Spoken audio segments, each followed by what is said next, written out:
আজকে আমি বানাবো দই কাতলা। মাছগুলো আমি আগে থেকে ভেজে রেখেছিলাম।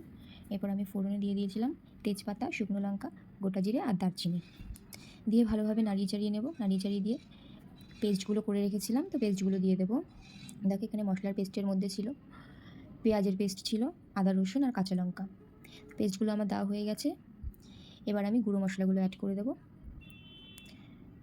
তো গুঁড়ো মশলার মধ্যে ছিল হলুদের গুঁড়ো, লঙ্কার গুঁড়ো, জিরের গুঁড়ো আর ধনের গুঁড়ো দিয়ে ভালোভাবে নাড়িয়ে চাড়িয়ে নেব। এবার স্বাদ মতো একটু চিনি দিয়ে দেবো, আর লবণ আগেই আমি দিয়ে দিয়েছিলাম, সেটা দেখানো হয়নি। তো ভালোভাবে নাড়িয়ে চাড়িয়ে নিয়ে এবার আমি টক দইটা দিয়ে দিলাম। ভালোভাবে এবার কষিয়ে নেব মশলাটা। কষিয়ে নিয়ে তারপর আমি কাজু বাদামের পেস্টটা বানিয়ে রেখেছিলাম, কাজু বাদামের পেস্টটা এবার আমি দিয়ে দিলাম। এবার ভালোভাবে কষিয়ে নিয়ে আবার ঘি দিয়ে দেবো সামান্য পরিমাণে।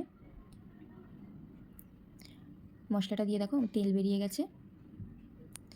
এবার পরিমাণ মতন জল দিয়ে দেবো। খানিকক্ষণ ফুটিয়ে নেব। ফুটিয়ে নিয়ে একে একে মাছগুলো আমি দিয়ে দিচ্ছি। তো রেডি হয়ে গেছে দই কাতলা।